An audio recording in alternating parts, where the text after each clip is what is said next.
men want is to gonna have to. Is it okay? Okay, we're good. Sorry about that. We are back, and we're talking about what women need and men want. And one of the things that we decided was that women want intimacy. Is that right, hon? That's right. That's very important to us, yes. Yeah, because you want to know your husband, and you want to be known by your husband. Is that correct? Yes, that's such a special gift to have a deep relationship like that. It is a special gift, and we want you to know what we know and what we've learned, and it's been remarkable because we have seen that women. All women, not just my wife, but all women need intimacy. They need to be known at a deep level, and they need to know their husbands at a deep level emotionally. We're not talking about the physical. We're talking about the emotional, because really it's all emotional. It's really about emotional. The physical gets wrapped in there when the emotional needs are met. And so we have been talking about intimacy, but then we've been talking about blocks to intimacy.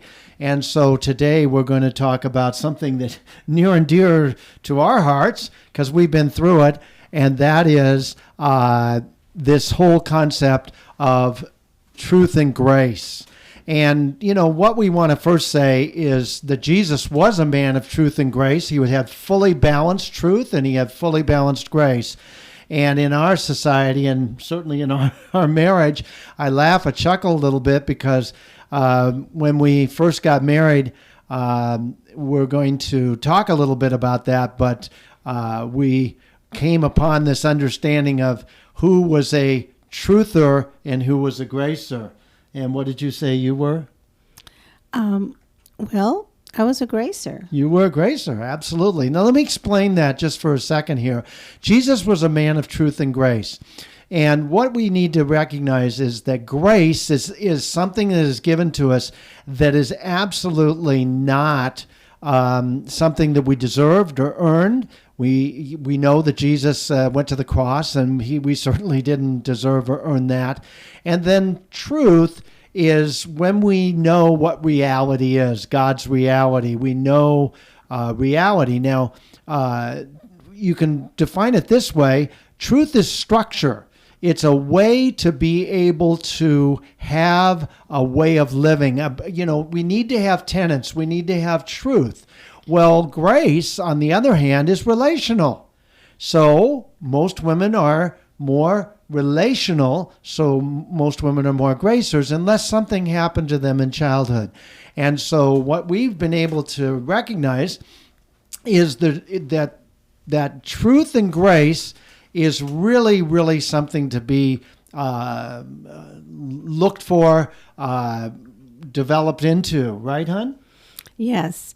So I had no idea. I thought being a gracer was, that was the best thing to be in life when I learned about truth and grace, or until I learned about truth and grace. So Frank was a truther and I was a gracer, and we both had to learn how to bring balance into our lives so that we could live honestly. And I didn't know how much of let's see, what's the kind word I could use? I would lie a lot, but it was because I didn't want to hurt people and never thought about, that's hurting God. And so I learned as I began to be able to see who's a truther and who's a gracer, that the gracers were at some point lying, and I've met a lot of lying gracers. But I wouldn't tell them that. I just would hear the next day that what they had said to me the previous day was not the truth. And I thought, that's right, they're a gracer. And they told me a lie because they didn't want to hurt me, not knowing that as God was teaching me the difference between a truther and a gracer, what we behave like. And it was quite something to learn so that I could start being honest. Well, and I think that one of the things that happened in this process of learning is that you really didn't know who you were.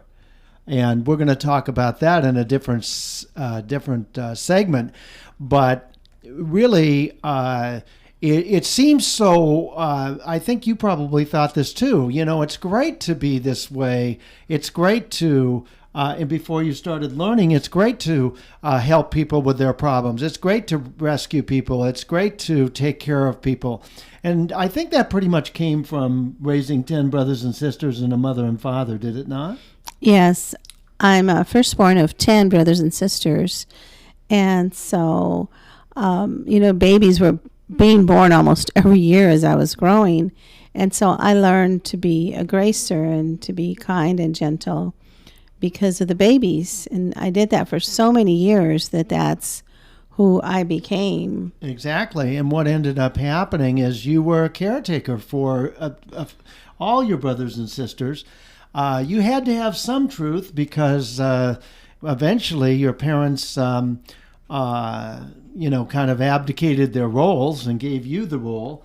But really, overall, you were caretaking, weren't you?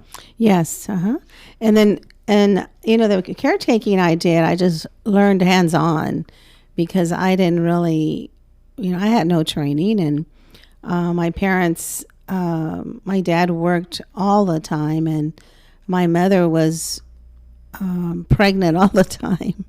And so I was the one that had to be alert to what was going on as all these children were being born and growing.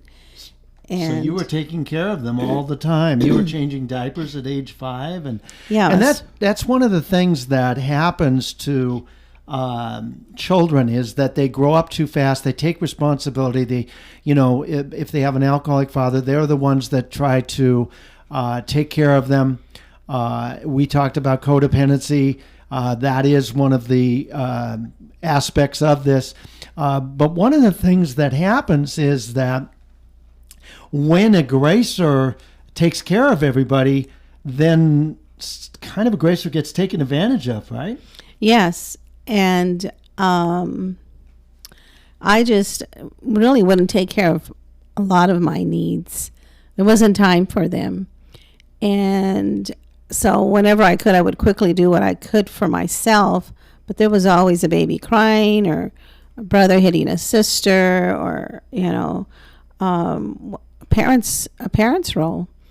Well, and what happens is I meet Rosalinda, and I'm just the opposite. I'm a truther because when I was young, my father was so abusive that finally at age 12, I told him if he ever touched me again, I'd knock his face off. Not a good idea. I could have been thrown out in the street. Not many kids do that at age 12, I guarantee you.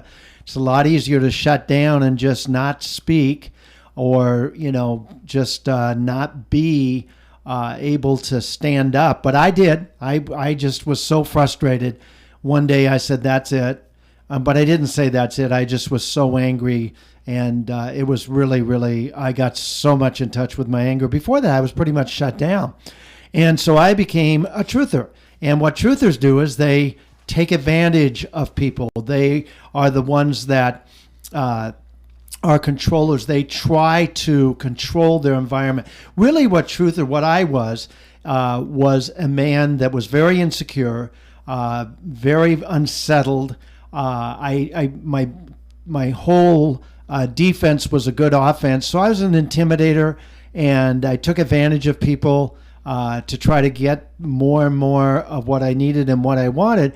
And so truthers are users, and they are people that really are hiding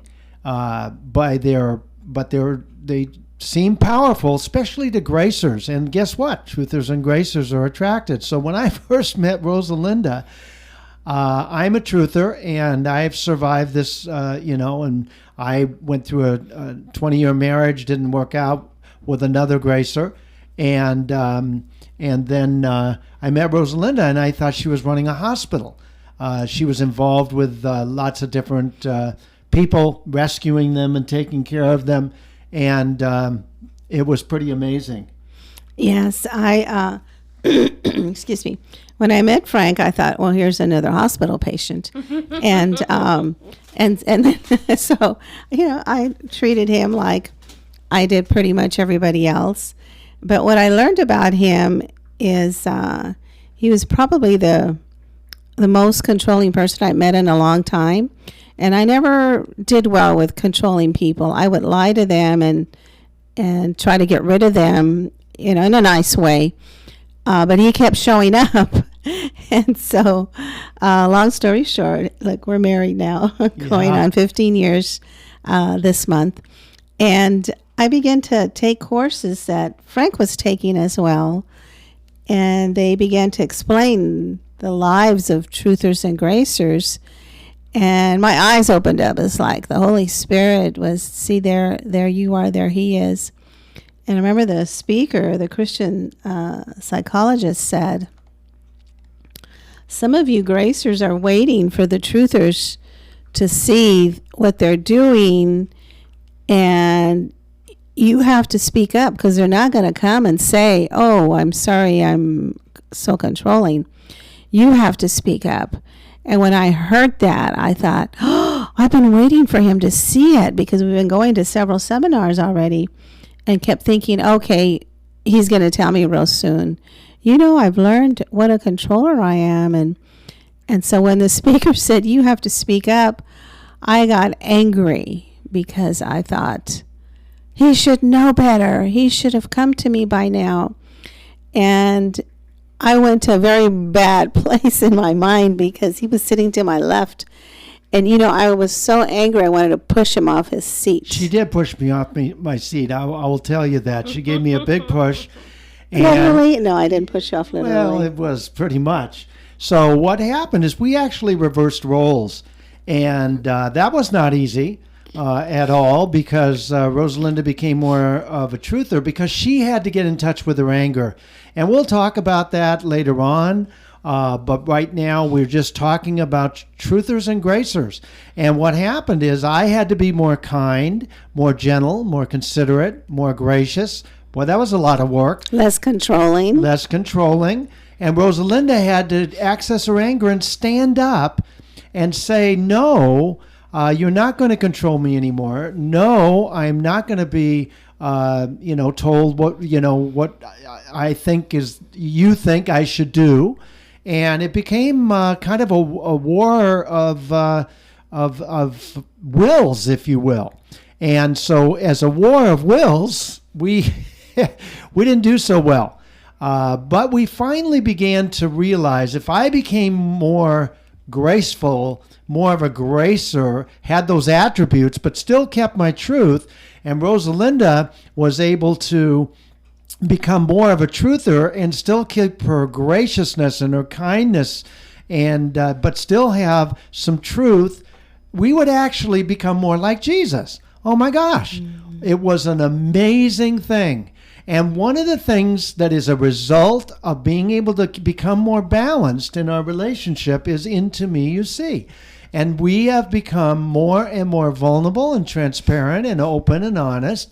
And it's been good. It's been very good, because we have been able to develop more balance.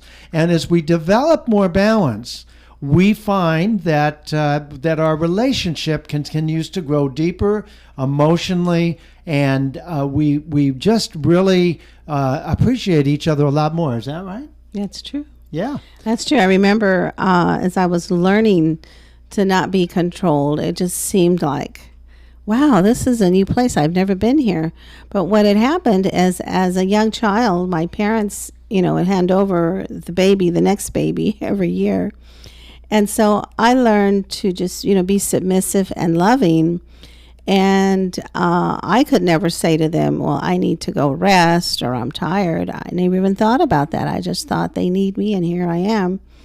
And so here I meet Frank, and that's why when I first met him, I thought, oh my gosh, he's like one of those babies I used to raise. That's right. And he's needy, but he's controlling, like my parents were.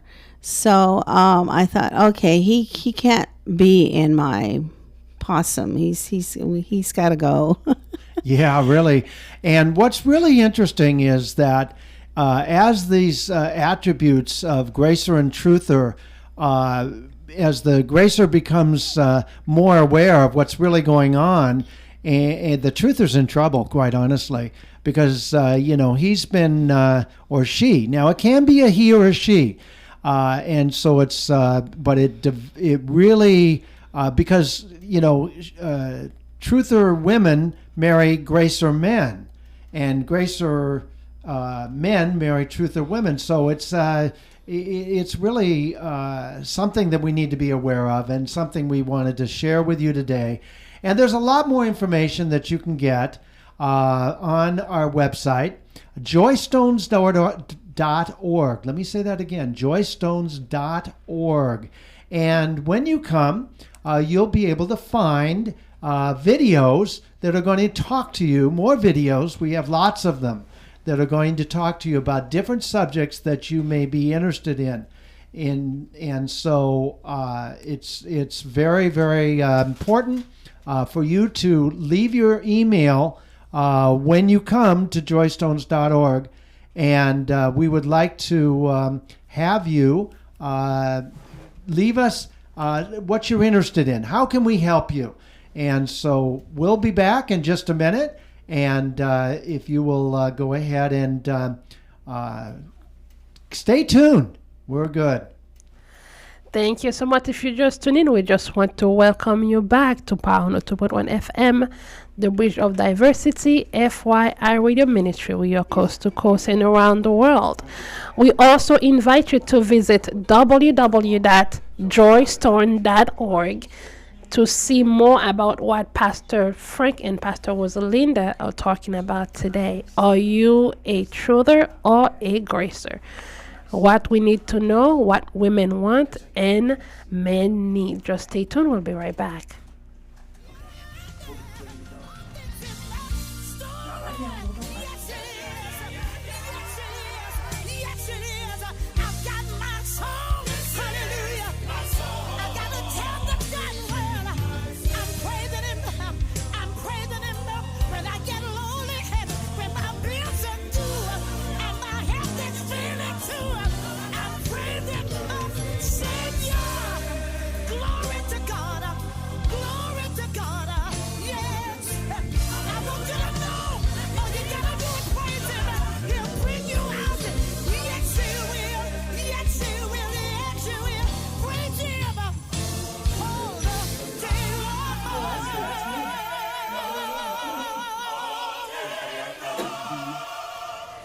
Praising our Savior all day long. We each have a story. What is your story?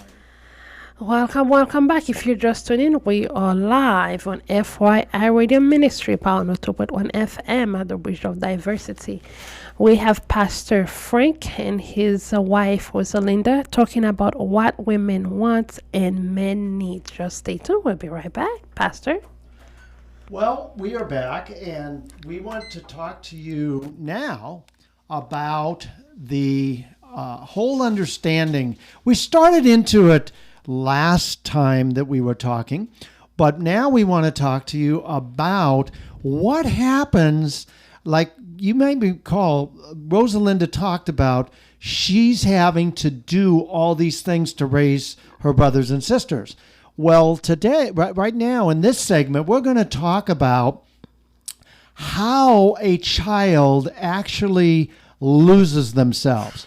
What happens to a child when they are put in a position where they have to raise brothers and sisters? What happens to a child who has a very rageaholic father like mine? What happens to a child when these emotional needs are not met? It is really, really important for us to share with you what happens. Well, let me tell you right up front, what happens is a child whose emotional needs are not met will actually become a false self. Now, what's a false self? A false self is really a creation by the child of what is necessary to survive. Rosalinda she didn't tell her mom and dad that she was tired. She had, she needed a break. She couldn't do that. This was forced on her. And what was forced on me was that I ended up being in a position where I could not be the person that I was created to be. I couldn't be who I really was because my father was so angry, so frustrated, so upset all the time. And so remember, we're talking about what women need and men want. Well, what women need is intimacy. And as they get this intimacy, into me you see, it's an emotional intimacy. It's not the physical intimacy. We're talking, that's the easy part, as you said one time. It's the emotional part, being known at a deep emotional level. That's how God created us. He created us for connection. And what every woman wants is connection. What every human being wants is connection, to be loved, accepted, and approved for who we are. Not what we do. That's what you want, isn't it, hon? Absolutely. Yeah. So, and because I didn't have it, I was always longing for a connection, but didn't even know that the word was connection. It just felt like an empty hole in my heart. And as I got to learning about how to connect and what connection means, I thought, that word feels good. That's what I've been wanting.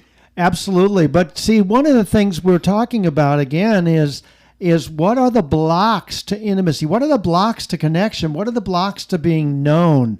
Because if we can't be known, what's going to happen is we're not going to be fulfilled. Like you said, you were kind of missing this thing, but you didn't even know what it was. And so one of the things that we cannot do is get together as a false self. We're never going to be connected as a false self because that's not the real us. And so what children do, as Rosalinda did and as I did, is we need to survive. So we figure out, just with our capacity, a baby comes into the world and they do not have anything in their slate, so to speak, nothing in their brain. It's just all like you write on a new tablet. Blank. It's blank, exactly. And so what happens is they have to learn everything by watching. They have to learn everything by imitation. That's what behavioral scientists tell us.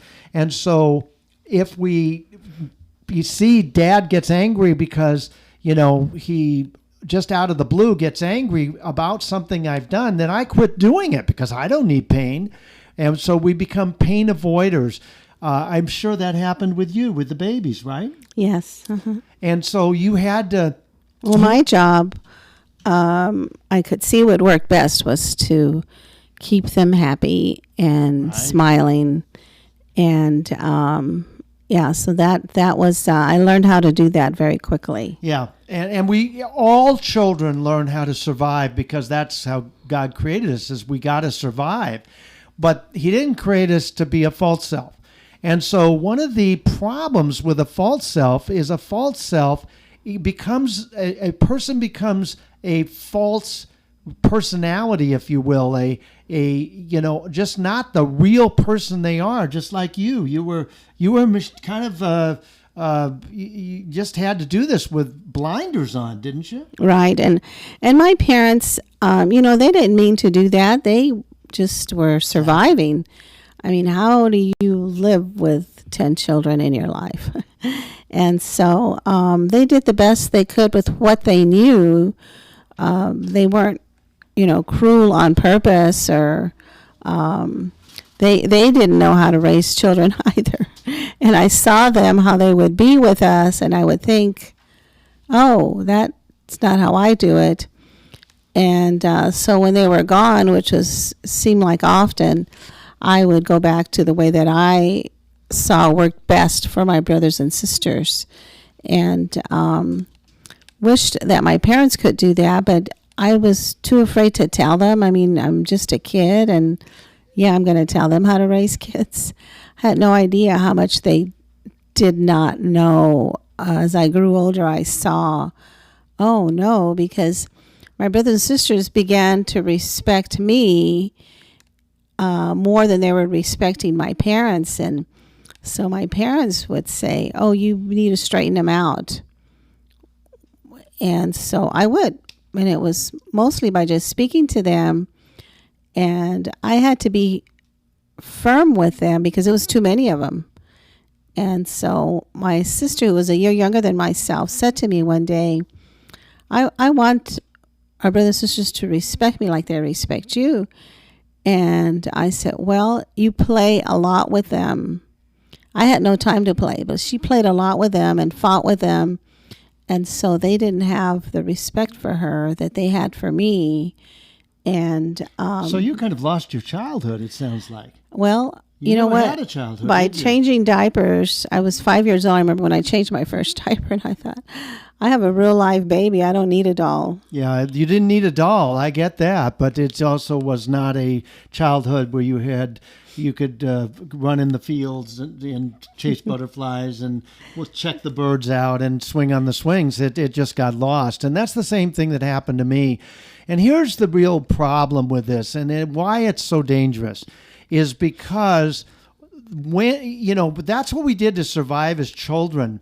But when we get older as adults, it doesn't work like it did when we were children.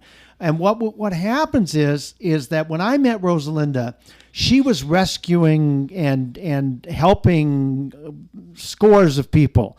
So Rosalinda, when I would watch TV, something that was very, very, very exciting and kind of a something that had scary stuff in it or maybe unpredictable stuff, I would talk to the TV. Rosalinda would sit there and she's flatline. And one of the things I realized after we got married is Rosalinda actually was able to say when we were taking these courses that you didn't even know who you were. Right. No, I began to understand that I needed to really speak up and quit lying. And I didn't, like I said, I didn't lie on purpose. I didn't want to hurt people. But when I saw how important it was to lean towards being truthful, I began to change. And it felt different. Like, oh my gosh, I just told them the truth. And now what's going to happen? I was so afraid they weren't going to like me. Right. I wanted everybody to like me. Right. But the cost of that was being a liar. And I didn't want to do that. Once I learned how much it was really hurting God and myself. So then you became defined. In other words, you started to have definition. See, one of the things about a false self is they don't have definition. They don't know who they are. And so if you get two people together in marriage, one is, like we talked about, a truther, a gracer, one up, one down, all the different things that keep marriages from being very, very special and very intimate and very exciting is this whole thing of who were you? I didn't know. You didn't know who you were. I certainly didn't know that I could be kind, gentle, thoughtful, considerate, and gracious. It never dawned on me.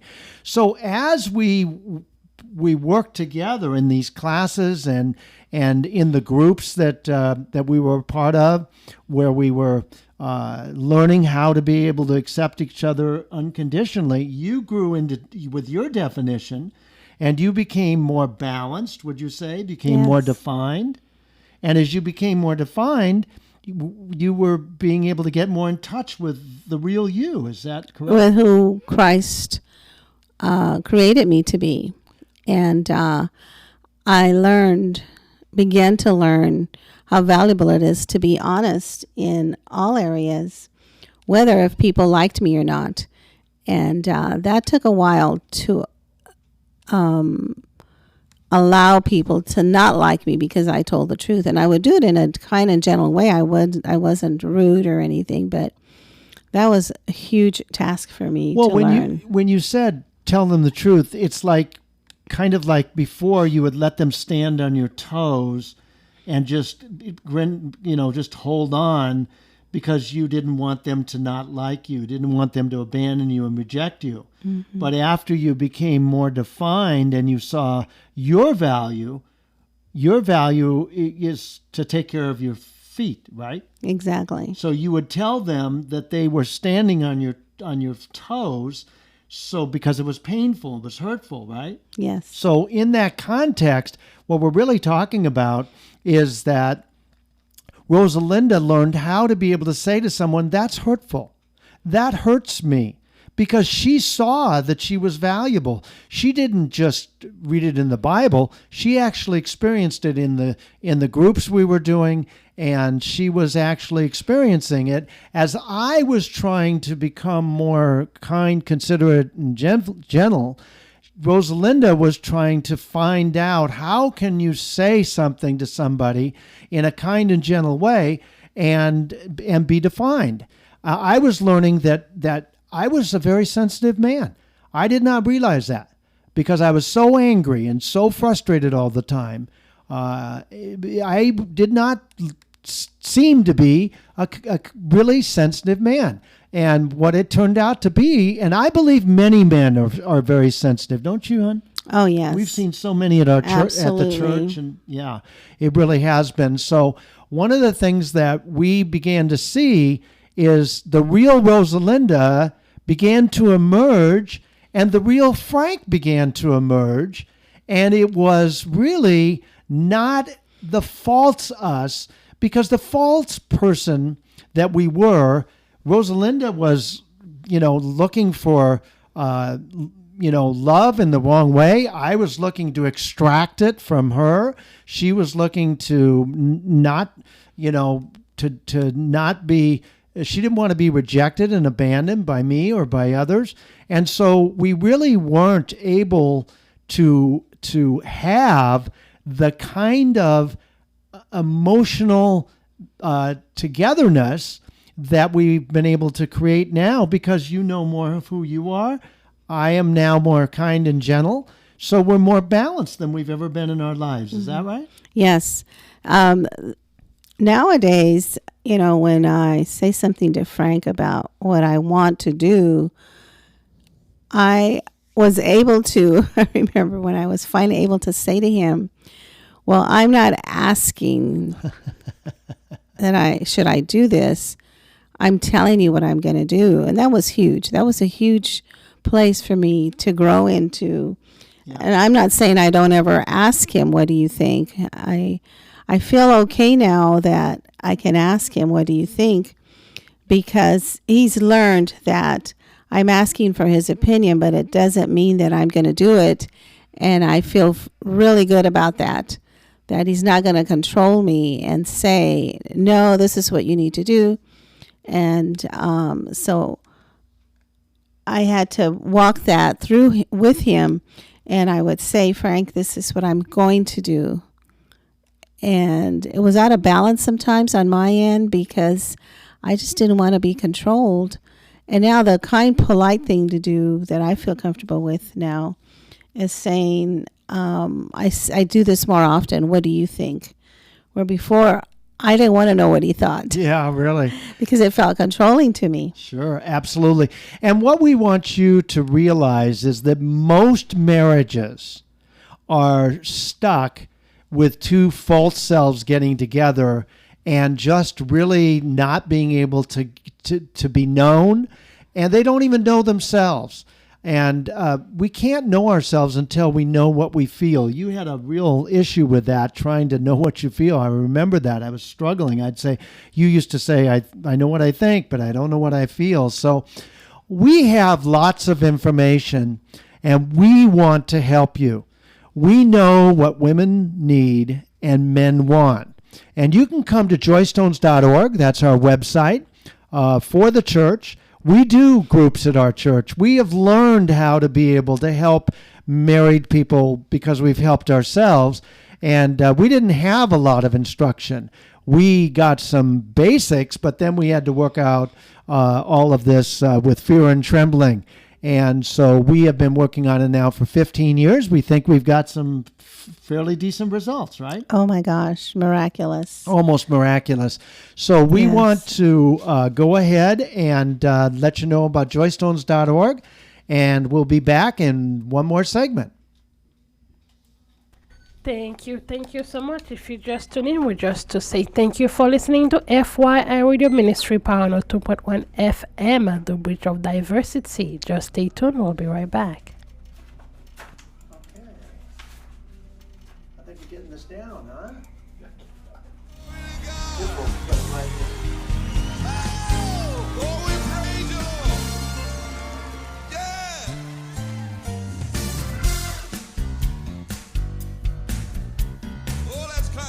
Before the Lord. Yes. Lord, you're worthy to be praised. Yes, you are. As for me and my house, we will serve the Lord. Oh, yes.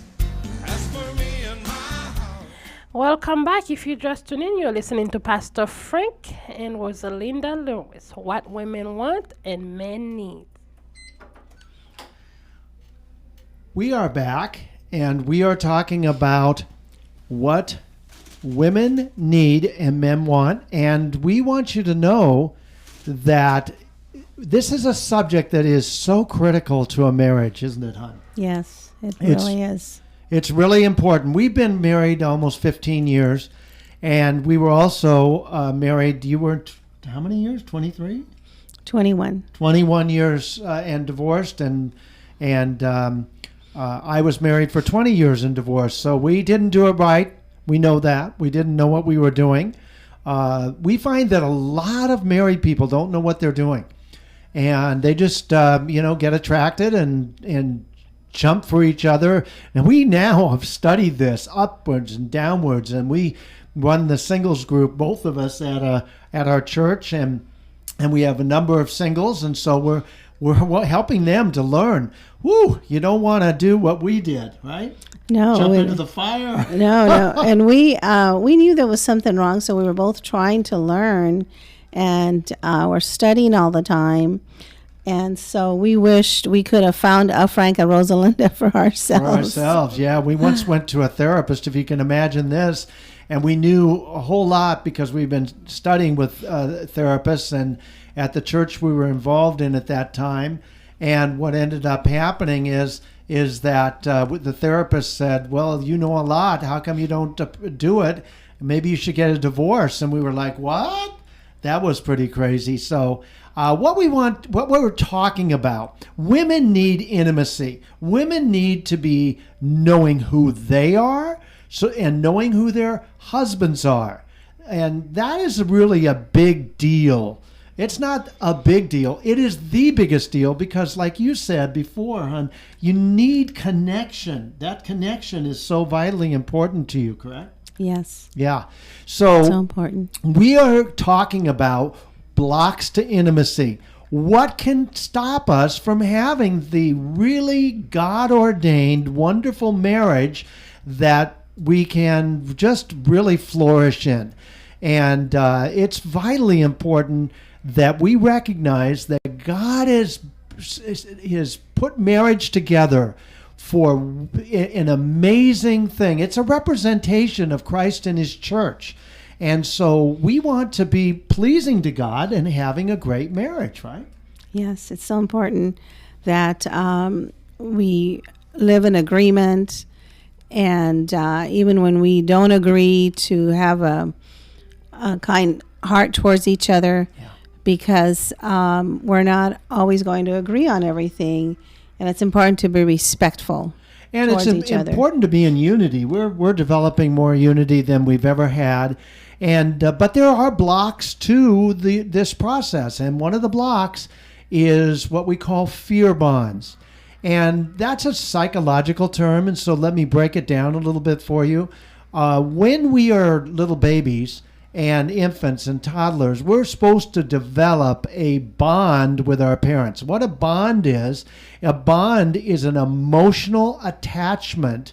And what happens is that if the baby gets their need met over and over and over and over and over again, there's a bond of trust and confidence. And what that does is that gives the baby a real sense of self. If that baby if the Dr. Spock type of information, where you let the baby cry until they cry themselves to sleep. Let me tell you something, that will destroy a bond. Where's the trust in that? And so we have studied over the years. I've been studying human behavior for 20 years. Rosalind and I have been working on our marriage for 15. And what we have found is that in marriage, if the couple did not get proper bonding when they were babies and infants, what will happen is there will be not proper bonding in the marriage.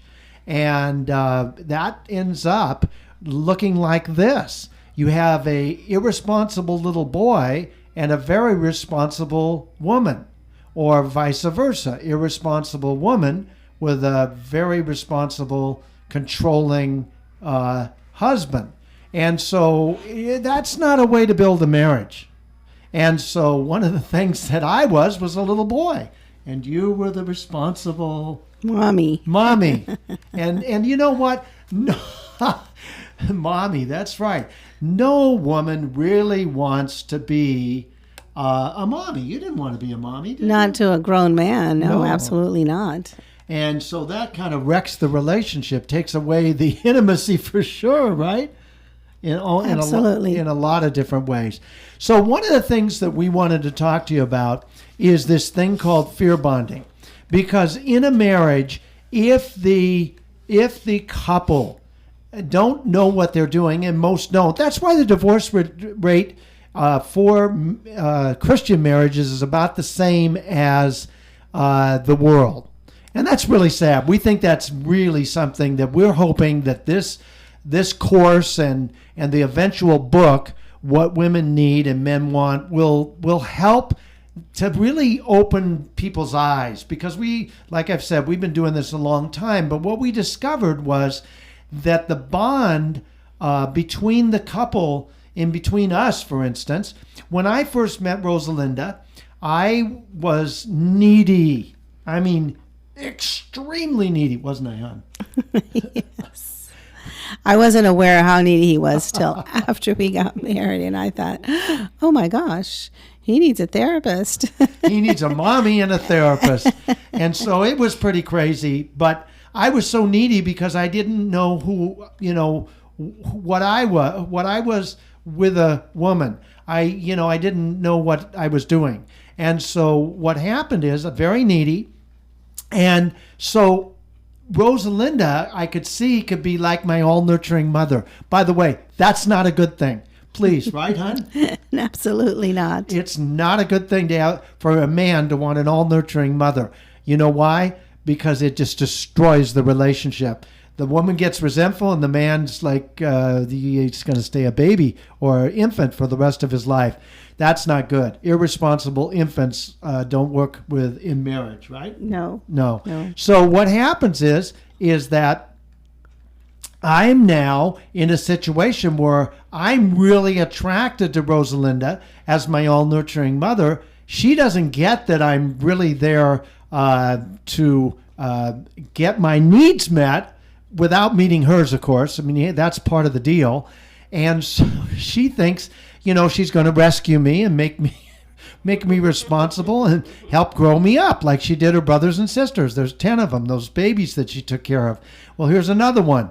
And what happened is that she would end up, if I pushed too hard, if I, really needed too much, she would kind of go, whoa, what's going on here? Well, that's when I got afraid. And that's where the fear bond came in. In other words, if she started to push away, then I'd come running after her. And it's called push and pull.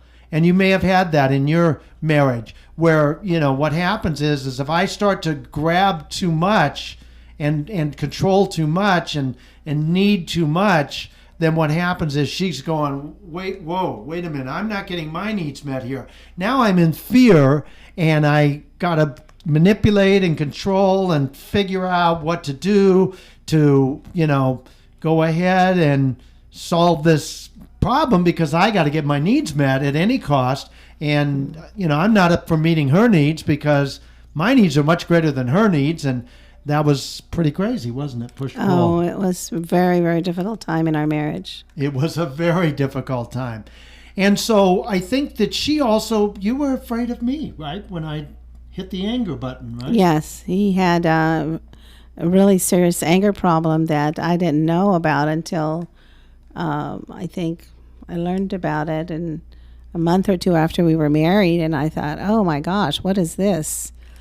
Yeah, And it was very, very hard. I didn't know what his father had done to him, how his dad had damaged him by how forceful and mean he was to him. And what happened is Rosalinda, here's the key, what's so interesting, in studying why people are attracted, what we've discovered is that we have the positive and negative attributes of mother and father. And so when I would get angry at Rosalinda, when Rosalinda would get hurt, she would act just like my father, like a Nazi.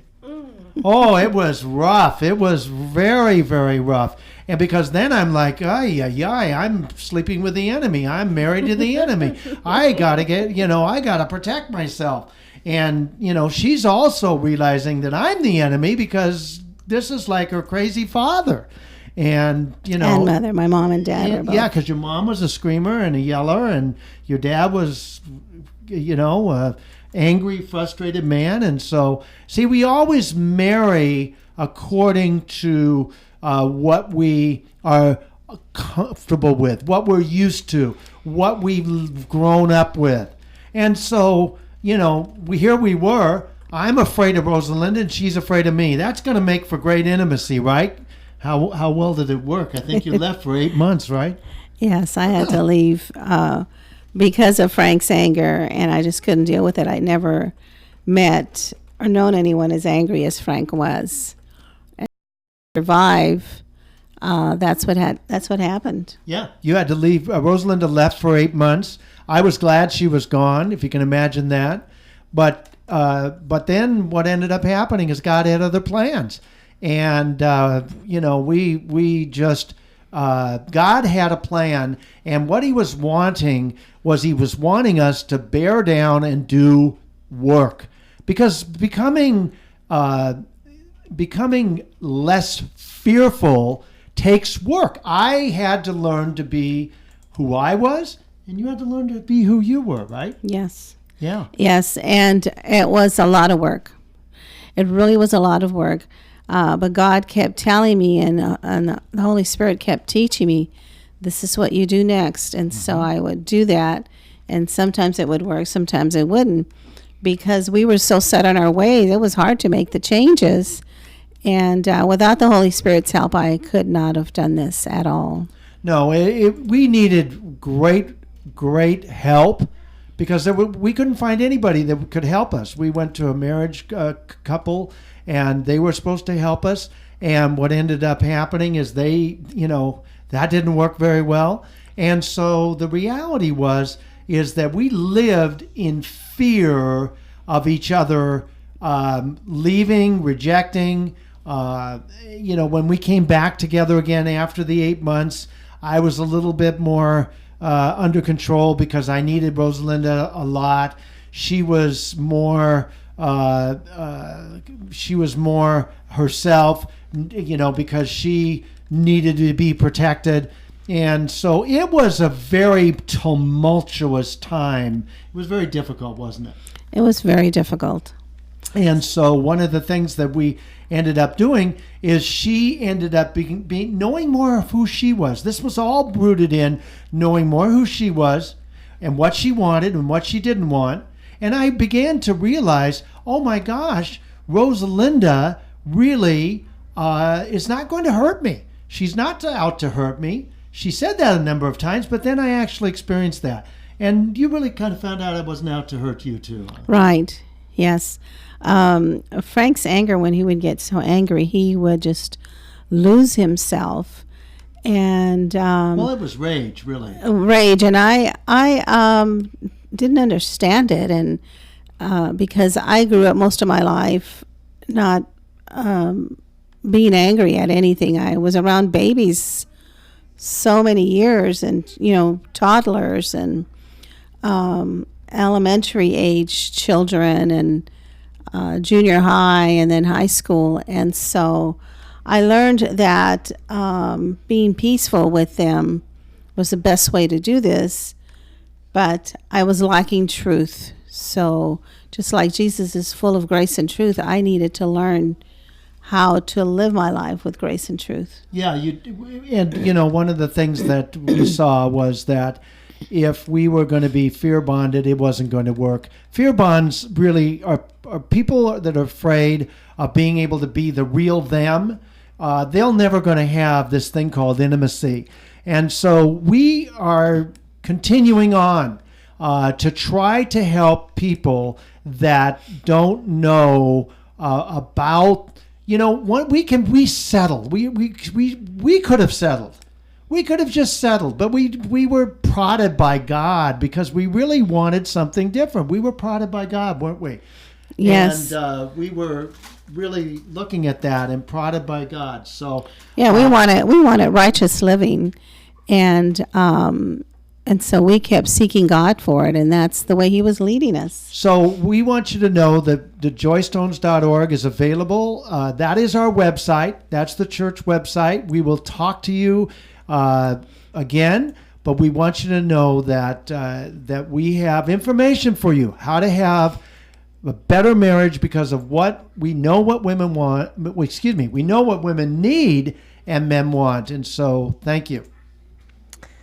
Thank you so much. If you just tuned in, we're just to say thank you for being with us. You are listening to Pastor Frank and Rosalinda Lewis from Joystone. Of course, go to www.joystones.org for more information. Just stay tuned. We'll be right back.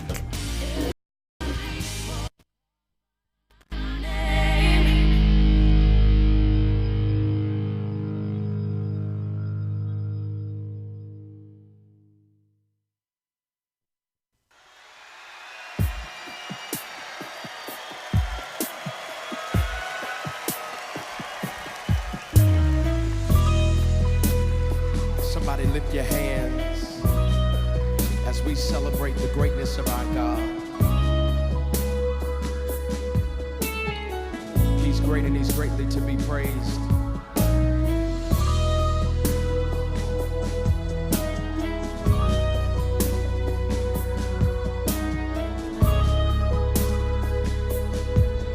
There's a little worship song that says this: our God is awesome. He can move mountains. Keep me in the valley. Hide me from the rain. Come on, our God is awesome. He heals me when I'm broken. Gives strength where I've been weak. Forever He'll reign. Come on, say, my God is awesome. He can move mountains. Keep me in the valley. Hide me from the rain. My God is awesome. He heals me when I'm broken. Strength where I've been weak. Forever He'll reign. Come on, if you believe it, lift your voice and sing. If you know He's awesome, say it. Awesome. Come on and lift your voice. Awesome. Awesome. Awesome. My God. My God is awesome. Come on and testify. Awesome.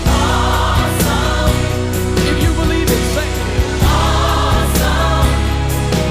Come on and say it. Awesome. My God. My God is awesome. Think about it. Savior of the whole world. Giver of salvation. By His stripes, I'm healed. My God is awesome. Today I am forgiven. His grace is why I'm living. Somebody ought to praise His holy name. Come on and testify. You know He's awesome. Say it.